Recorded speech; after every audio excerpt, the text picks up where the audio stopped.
Than anything else, we get some overcast. Freezing fog is going to be most likely where we're kind of pushing that air mass up against the terrain, and that's probably the best chance of getting some flurries with that as well. But you see the model trying to pick up on that. It's not going to be anything.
Emergencies are unpredictable, but you don't have to be unprepared. Peak Alerts sends you targeted emergency alerts in real time for the places that matter to you most, so you know what's happening and what to do next. Know first, act fast. That's the power of Peak Alerts.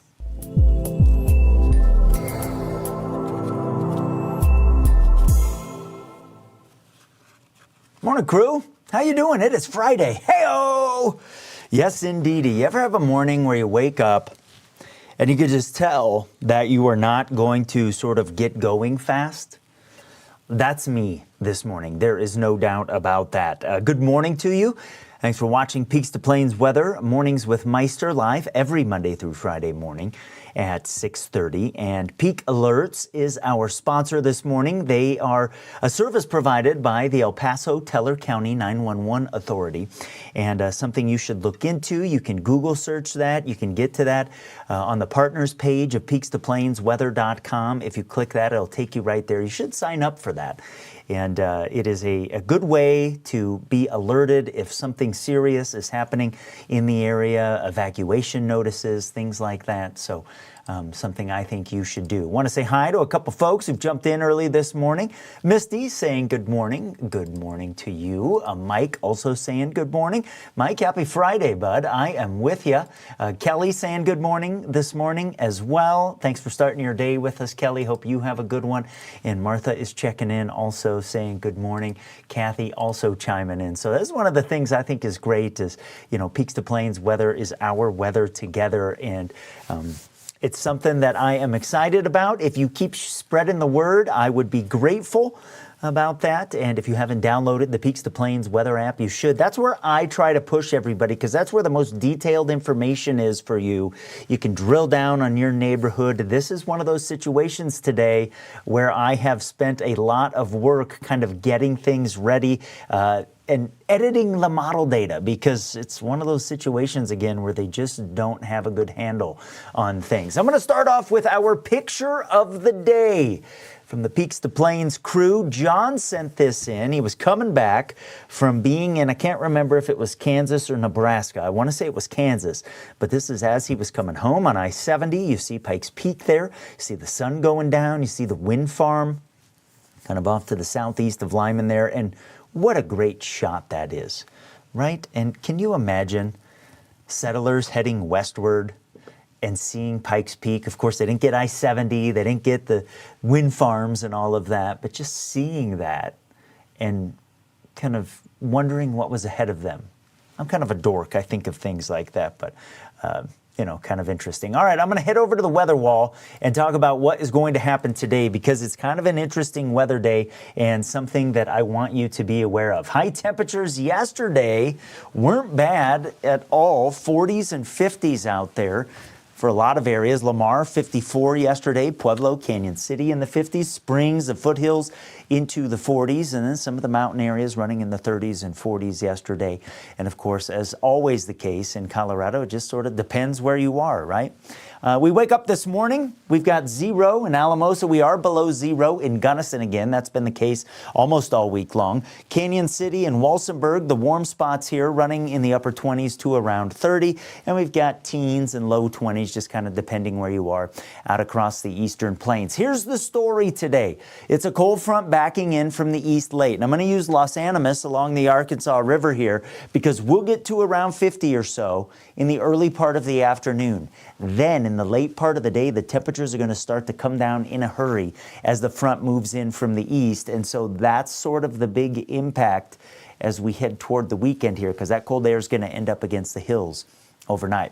Good morning in Woodland Park. It is 17 here, Morning Sun Drive, as folks move toward Colorado Springs, coming down Ute Pass. We don't have a ton of wind this morning, regardless of where we are. Falcon, good morning at Woodman and Highway 24, currently sitting at 20 as we get the day underway. And we'll take you to Trinidad as well. Thanks for starting your day with us. It is 20 degrees as well along Interstate 25 and the Santa Fe Trail. So here's the story early this morning, and you can see this is some high cloud cover, but right behind it is where the front kind of is early this morning. That thing is going to shove westward as we head here into the afternoon and change things up in a big way. So I think we end up pretty close to what we had yesterday east of the mountains. Same deal over the high country. You aren't going to see any of the impacts that I'm about to talk about here as we move through the next, 36 hours, let's say.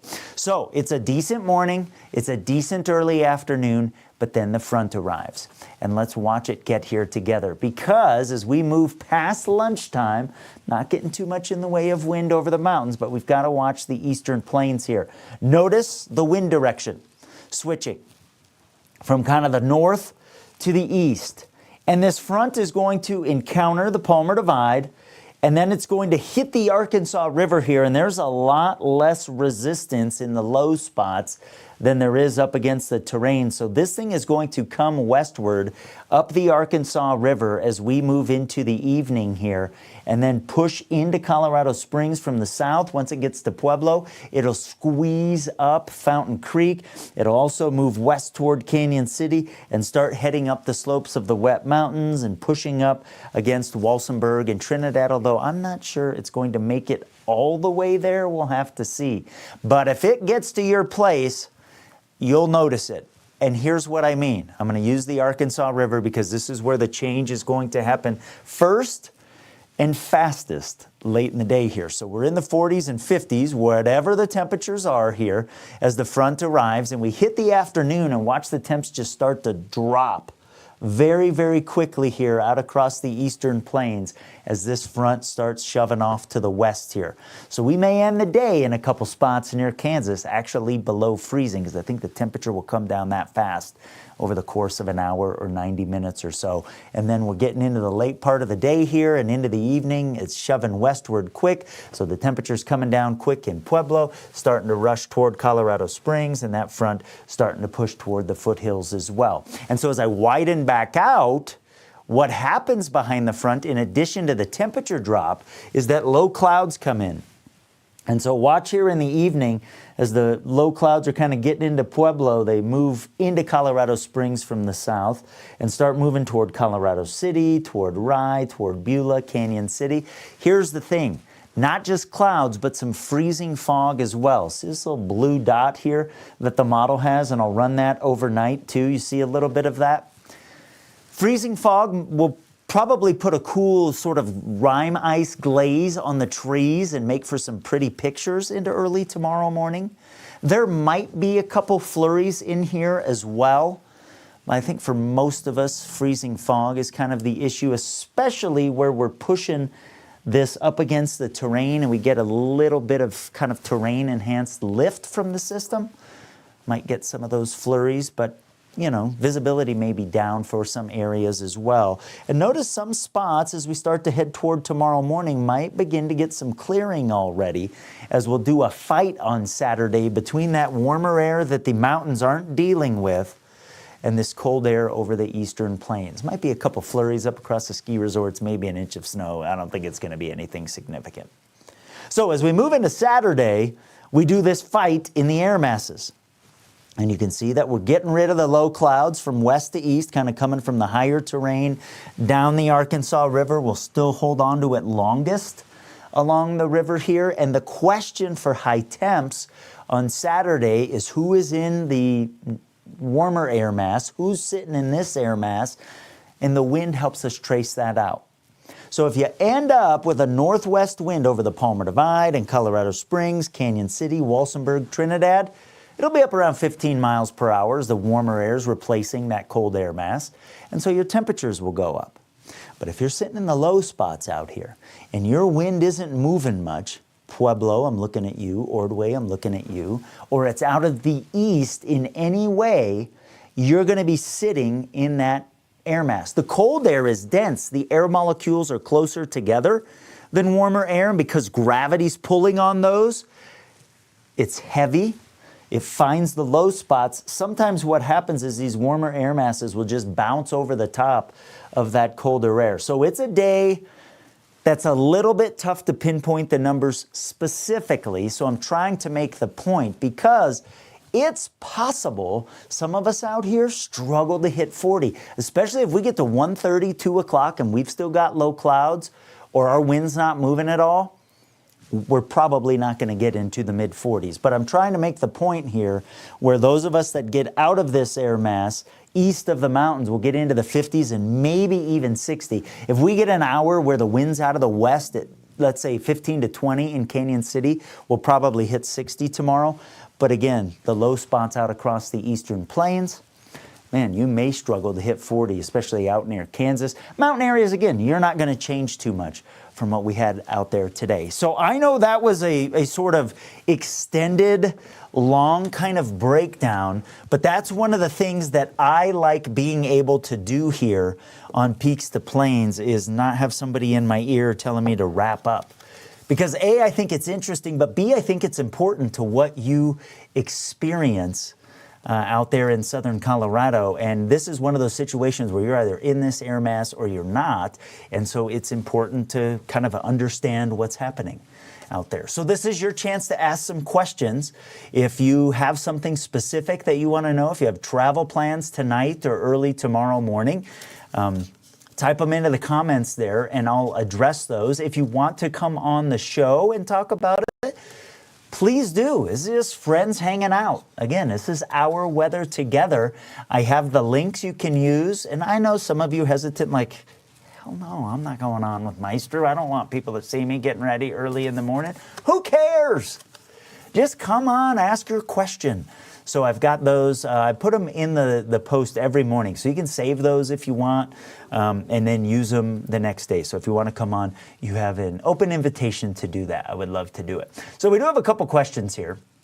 Let's use Sharon. Says, any precipitation? Yeah, I mean, you probably typed that before I got to that part, but if we get some from it, it will be light. Some flurries, something like that. I think freezing fog looks more likely. There's a little possibility of maybe some freezing drizzle, but I'm not sure you'd notice the difference between that and the freezing fog. But this just doesn't look like a situation where it's going to be anything significant. Mike says, good morning, sir. Keep doing great things. Thanks, Mike. That's nice of you to say. Hopefully you've downloaded the Peaks2Plains Weather app. Here we go. Question from Rob says, do I think that road conditions should be a concern in the Falcon area? I mean, I think the biggest issue for many of us could be some visibility in the fog. And then if you're in a spot where we get a flurry or some freezing drizzle, well, I mean, we'll be down in the teens. So it's possible like a bridge or an overpass could maybe get a little bit slick. I think that's an outside chance of that happening, but something to be aware of early tomorrow morning. If you wake up and the visibility's low, it's a possibility that you could run into that too. So lots of folks saying good morning this morning. It's really cool to see all of that from you, and I appreciate it in a big way. Can I show you one of the things that I'm kind of using here to sort of run all of this stuff? I think it's neat to kind of let you behind the curtain, if you will. So I have this thing called a Stream Deck here. And I'm using a program called vmix to run the production stuff. And so I have some buttons that I can click here that do certain things. So like if I push this button right here, it'll pull up the weather computer real quick. And then if I push the button next to it, it comes back to me. It's also how I pull up your comments and whatnot. It's also how I pull up to let you know to download the Peaks2Plains Weather app and to keep your location on. And please do me a favor and talk about Peaks2Plains Weather with your friends. I'm kind of relying on sort of a grassroots movement of this. And I mean, this is what I'm going to be doing for the next few years. I'm not going anywhere. So the more people that are using it, the more likely I am to stay around longer, if that makes sense, and help keep the lights on. Here's a cool question from Joan that says, is it unusual for the cold front to come from east to west? I mean, for a lot of the country, yeah, because the weather wants to move in the northern hemisphere from west to east. But where we are, we get, I mean, this happened enough, we have a special name for them. We call them backdoor cold fronts. And the reason being is, and here this is one of the things I love being able to do, right? So I'm going to pull up a kind of large scale map here. And I'm going to put me into the map with it so you can see me, Joan, as we answer your question here. See this sort of front, or this, you can see the clouds anyways, kind of diving south here over the middle part of the United States. The wave that's driving this system in the jet stream is right here. But underneath that jet stream, where there's sinking air, at the surface, it's trying to push the flow this way. And that's what's going to drive the front back into Colorado, as there's high pressure at the surface underneath that jet, kind of sitting right here. And so it's pushing all of that westward. So it's not around here totally uncommon to have that happen. So that is a really, really good question. Good observation by you. And I'm glad that I was able to answer that for you. Gail's checking in from north of Lamar this morning. Says, good morning. Good morning, Gail. Not sure if you're like in Hasty, McClave, how far north of Lamar you are, but good to see you. Kelly says, I'm glad to share Peaks2Plains. Thank you so much for that. I appreciate it. And then we do have a, let's see, Here's another question that I wanted to get to. Planning on an outdoor activity north of Woodland Park Saturday morning. Jay, I think you're going to be okay, and probably not have snowed where you are, especially if you're like in northern Teller County or something like that. Ski resorts a little bit higher up could catch some flurries or maybe an inch of snow overnight, but where you are, I think you'll be fine, and you'll have no issues, whatever you have planned tomorrow morning. I hope it's fun, and I hope you have a good time. Stacy's checking in and says, love the app. Thank you so much. I'm always looking to do some improvements on it. I have a couple things. I've gotten some feedback about things that I would like to do. Someone asked if there is a widget, and I wish there was, to be brutally honest.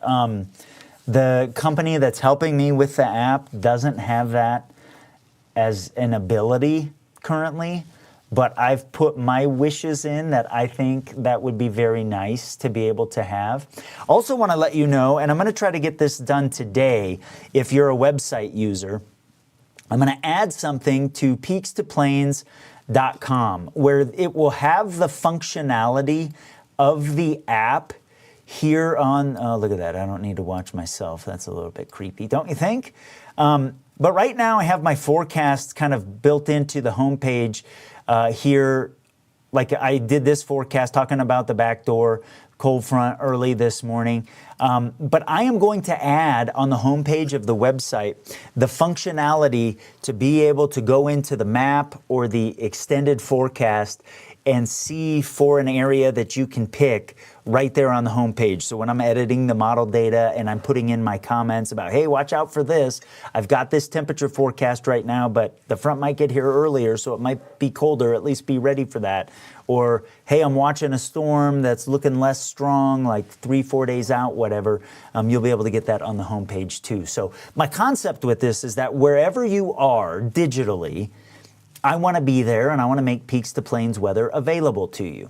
So that's why we've got the app, we've got the 24-hour channel. If you haven't pulled that up on Roku or Fire TV yet, you should do so. And if you work at a doctor's office, or if you're going to the dentist or something like that, tell them about Peaks2Plains, because I've heard people say when they're sitting in the waiting room at a place, or maybe it's a car repair place or discount tire, whatever you've got, that, you know, if the news is on, like people will sit there and kind of start to get in arguments about stuff.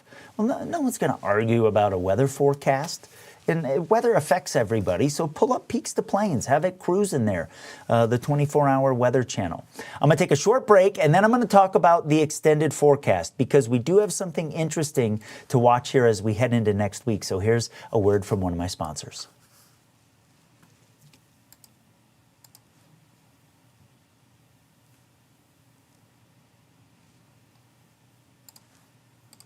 Except not. I don't know where that went. So I guess I'll have to work on that later on today. Still have a few bugs here and there to work out. Okay, let's talk about the extended forecast here. As we move into Sunday, I think everybody is a little bit warmer than what we'll get out there tomorrow, even for the places that do get warm as this ridge comes in. So it'll be a really nice back part of the weekend. And then as we move into Monday, see how the flow aloft gets a little more out of the west there, and there's a little wave that comes in. Wind will pick up some on Monday, and we might have some gusty spots here or there over and near the hills, but we'll still be warm because that stuff will be coming down the slope and will keep us really, really nice. Even some 60s out there across the plains as that little wave moves through. That one probably keeps us dry. Then there's some energy here. Kind of see how the flow goes back out of the north, and there's some energy over the central plains. I think we'll get another cold front, and I do think we'll get perhaps a little bit of moisture with that. So let me show you this here early next week. That first wave kind of moving through on Monday. Again, I don't think it's going to do a lot. But that second one, as we move from, let's say, late Tuesday into Wednesday, might bring a batch of some showers across the area that, you know, given what the temperatures are, because it doesn't look as cold as this thing coming in tonight, might even be some rain if it's Tuesday afternoon.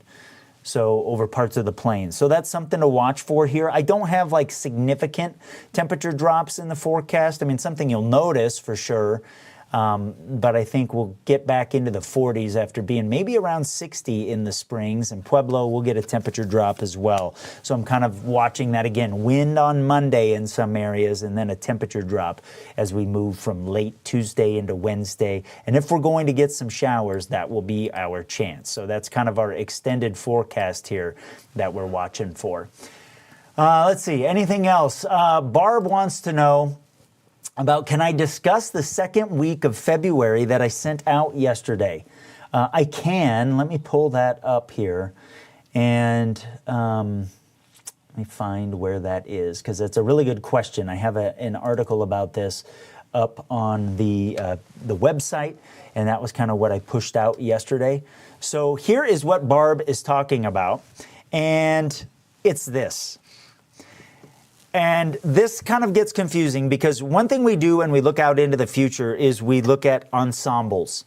And ensembles are where we run the same model like 45 times, but we change the parameters at the beginning just a little bit to try to capture some of the variability that we can't measure in real time, and to give the model some little different pieces to work with as it runs. And then what we do is, especially if we're talking a couple weeks out, is we take like all of those 45 solutions for these different periods of time that the model has calculated, and we average them. And that's what you're looking at here. And so the black flow lines, or the black lines that you see over the United States, are sort of representative of the wind flow in the mid-levels of the atmosphere. And for you weather geeks that might have poked around and looked at model data, it's the 500 millibar pressure surface is what I'm looking at here.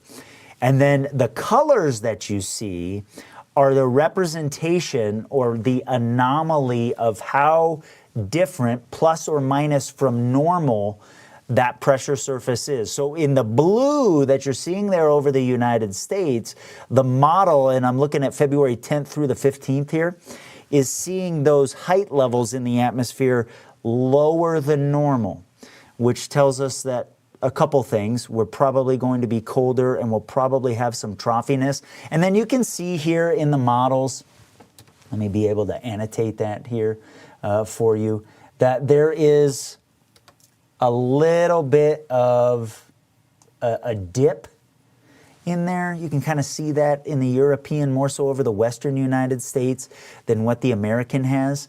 And so I know it gets complicated, but it's giving us the idea of maybe being a more active pattern and perhaps having a storm, especially in the European where you see those blues over the Western United States. So that's what I was talking about. And it's looked like that.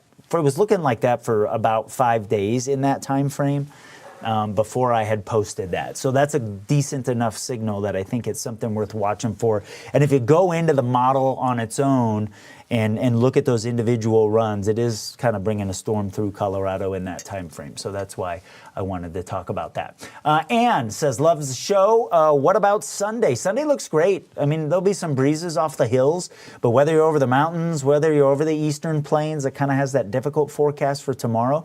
I think it's going to be fine. Kelly says, I've been a vital part of safety for motorcyclists across Colorado. Thanks, Kelly. I appreciate that. I try to do what I can. I know depending what people have for activities, they're kind of interested in little different slivers of the forecast.